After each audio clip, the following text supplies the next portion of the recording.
Bago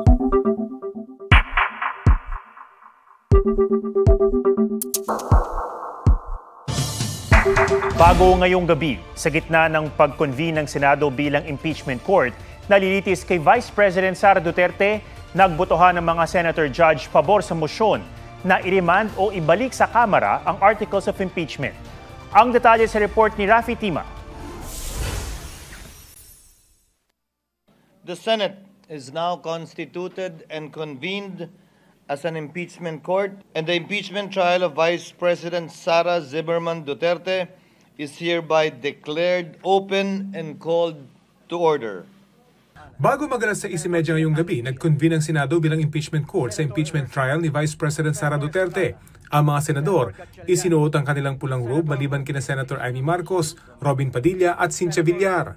I make this oath ad cautelam without prejudice to the resolution of jurisdictional issues as well as issues pertaining to the validity of the impeachment complaint or to the filing thereof. Ako po ay manunumpa pero meron pong reserbasyon. Kasunod niyan, nanumpa na ang 22 senador bilang impeachment court judges. I will do impartial justice according to the Constitution and the laws of the Philippines. So help me God.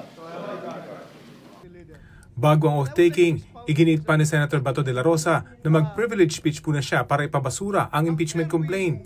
Ngunit tumutol ang ilang senador dahil alas 4 ng hapon ang napagkasundo ang schedule ng oath-taking. Naantala rin ito ng ilang oras dahil nagdiskusyon pa ang mga senador. We will be honoring that what was agreed upon yesterday, but this is a personal collective privilege. This is a privilege speech. This is not a privilege motion.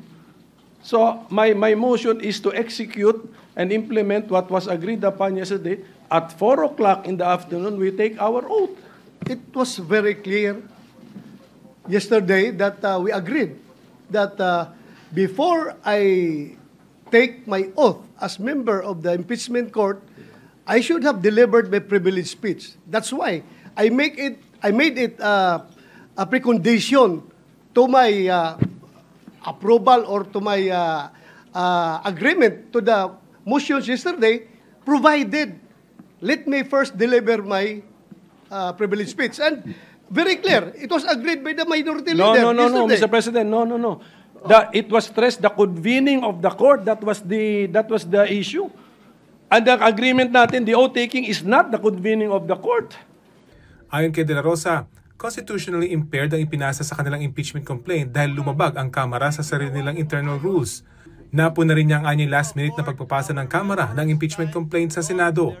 I respectfully move that in view of its constitutional infirmities and questions on the jurisdiction and authority of the 20th Congress, the verified impeachment complaint against Vice President Sara Zimmerman Duterte be dismissed.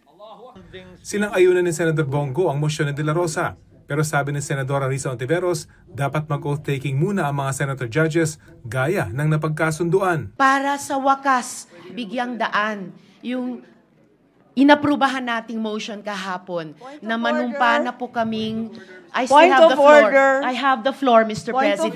I have the floor, Mr. President, to make way for taking of the oath before the presiding officer, Mr. President. Iginiit din ni Senator Joel Villanueva na impeachment court ang magdedesisyon sa gusto ni Bato, bagay na sinang-ayunan ni Senate President Chichi Escudero. Lalo pang uminit ang tensyon ng muntik sugurin ni Padilla sa Villanueva. Si Villanueva ang nagpanukala na agad mag-convene ng Senado bilang impeachment court para matalakay ang motion to dismiss ni De La Rosa. Tinutulan ito ni Padilla dahil ang napag-usapan daw ay bukas pa magko-convene ng Senado bilang impeachment court. Kasunod ng ruling ni Escudero na dapat nang i-convene ang Senado bilang impeachment court, nagkamay at nagyakapan naman sina Padilla at Villanueva. Ngayong gabi, sa halip na i-dismiss ang reklamo, ang isinulong ni Senator Alan Peter Cayetano. I move to amend the motion of Senator De La Rosa to dismiss. And instead, I move that we return the articles of impeachment to the House until such time that they certify to us that they did not violate the Constitution.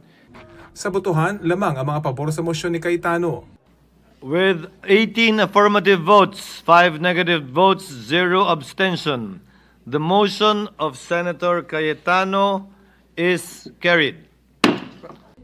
Si Pangulong Bongbong Marcos, bagamat hindi rin makikialam sa Senado, naniniwalang maaaring itawid ang impeachment trial sa 20th Congress. What is the controversy?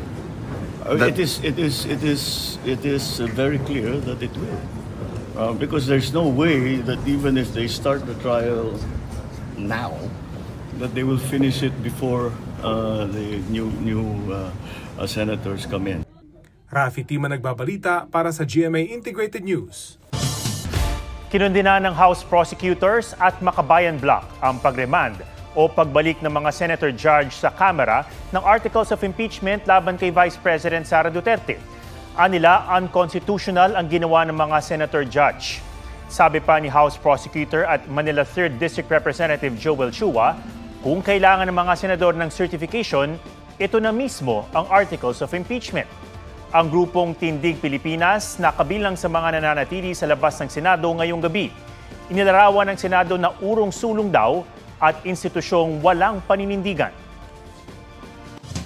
Kaugnay naman sa issue ng confidential funds ni Vice President Sara Duterte, inirekomenda ng House Committee on Good Government and Public Accountability na ihabla siya at ilan niyang tauhan.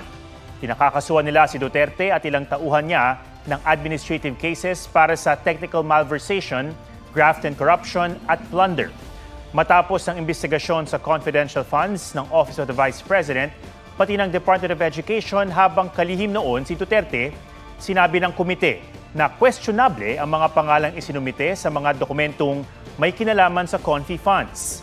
Sinita rin ng komite ang hindi pagsipot ng bise sa mga pagdinig sa Kamara at pagbibigay niya ng travel clearance sa mga tauhang inimbitahan noon sa mga pagdinig. Nasa Malaysia ngayon ang bise. Sisikapin natin makuha ang kanyang pahayag kaugnay ng issue. Sumalpok sa pose ang isang van for hire sa gitna ng masamang panahon sa Tacloban, Leyte. Kalunos-lunos ang sinapit ng driver at mga pasahero. Isa ang nasawi. May report si Nico Sereno ng GMA Regional TV. Sa nabasag na salamin sa likod ng van na ito, kapansin-pansin ang pasaherong lumusot at sumabit. Ang ilan pang sakay, tila naipit, habang meron ding sa kalsada tumalsik. Ang sinakyan nilang van for hire, patagilid na sumalpok sa poste sa Center Island kaninang hapon sa Tacloban City, Leyte. Batay sa investigasyon, posibleng nadulas ang van sa gitna ng masamang panahon. Yung oras ng pagka-aksidente dito sa Tacloban ay malakas yung ulan kanina. So initially, yun ang siguro sa lakas ng ulan, nag-slide yung sasakyan. Isa ang dead on the spot. Isinugod naman sa ospital ang 10 pang sakay nito kabilang ang van driver. Isang van rental operator ang nagkumpirmang kanila ang nadisgrasyang sasakyan na bumiyahe mula Ormoc City nitong umaga. Ayon sa manager nito, 14 ang alam nilang sakay ng van kabilang ang isang bata. Pero di pa nila tukoy kung 14 pa rin ang sakay nito ng maaksidente. Posibleng may nakababa raw na pasahero bago na disgrasya ang van. Iniimbestigahan din daw ng van rental operator ang pagdaan ng van sa kalsada patungo sa Daniel Z. Romualdez Airport sa Tacloban na hindi naman daw nila ruta. Yung na-disgrasya ngayon, hindi yun para airport talaga. Pagtitiyak ng van rental operator, lahat ng driver nila ay negatibo sa drug test nitong Abril. Mahigpit din daw ang monitoring nila kung nakainom ang mga driver bago bumiyahe. Nico Sereno ng GMA Regional TV, nagbabalita para sa GMA Integrated News. Nagsorry ang pamunuan ng GV Florida Bus kasunod ng nahulikam na karerahan umano ng 6 na bus nila sa Nueva Vizcaya. Pero hindi yan tinanggap ng Transportation Department. Ipatatawag din sila ng LTO at LTFRB. May report si Joseph Moro. Humahagibis, palipat-lipat ng linya, inuunahan pa ang ibang sasakyan. Para sa DOTR, walang duda nagkakarerahan itong tinatayang 6 na bus ng GV Florida Transport. Viral sa social media ang video niya na nakunan sa Dia de Cordon Road sa Nueva Vizcaya na isang national highway. Ginawa nilang sports car yung mga bus nila. Ngayon ako nakakita, 6 na bus na nagkakarera sa kalye. Bus ha? It's either loko-loko yung mga driver na yon, high, or lasing. Sinuspinde na ng DOTR ng 1 buwan ang 15 unit ng GV Florida bus sa 2 ruta na ito. Iniimbestigahan ng LTO kung sino-sino yung mga driver ng mga nagkakarerang bus at posibleng masuspinde ang kanilang mga lisensya. Ipapatawag ng LTO sa June 13 ng GV Florida bus para pangalanan ng mga driver na pinapadrug test na. Naglabas na rin ng show cause order ang LTFRB laban sa kumpanya para pagpaliwanagin sa June 25. Humingi ng paumanhin ng Florida, taliwas daw sa standards ng kanilang kumpanya nakita sa video at ina-address na nila ito. Tiniyak din nila sa publiko na prioridad nila ang kaligtasan ng kanilang mga pasahero. Pero sagot ng DOTR, hindi porket walang nasaktan, walang nadisgrasya, ganun-ganun na lang. Apology not accepted. Paano kung may namatay doon? Matatandaan GV Florida bus din ang may-ari ng bus na nahulog sa bangin sa Bontoc Mountain Province noong 2014 at isa sa 15 namatay noon ang komedyanteng si Tado. Samantala sa Santa Ilocos Sur nakunan sa CCTV ang pagtawid ng isang matandang babae at ang paparating na motorsiklo. Sinubukan pang umiwas ng rider pero nahagip pa rin ang babae. Binawian ng buhay ang 87 taong gulang na biktima. Ayon sa pulisya, nagkaayos na ang pamilya ng biktima at ang rider. Joseph Morong nagbabalita para sa GMA Integrated News. Kalusugan at performance ang tutok ng bagong direktiba ng bagong hepe ng PNP. Dapat daw walang overweight na pulis at lahat asintado o sharp shooter. May report si June Veneracion. Kilala bilang physically fit ang bagong PNP chief na si Nicolas Torre III. Yung ating chief PNP, nakaka-perform yun ng 100 push-ups.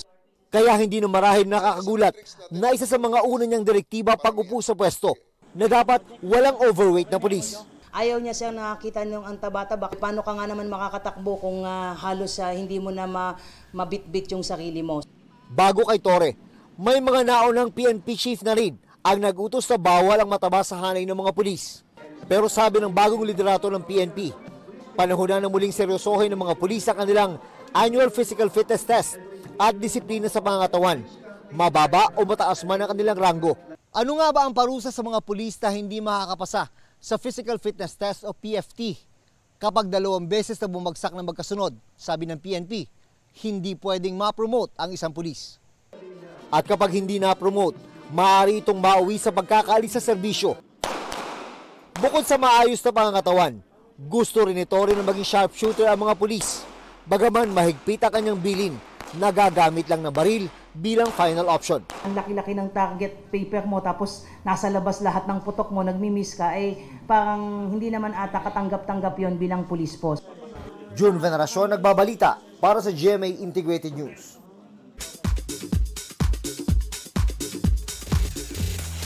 Barbie Forteza, second to the last special guest sa bahay ni Kuya sa huling 4 na linggo ng Pinoy Big Brother Celebrity Collab Edition. Sparkle star Max Collins nagbigay ng powerful performance sa 15th anniversary ng Pinoy Fiesta at trade show sa Toronto, Canada. Gamboa John Ross S.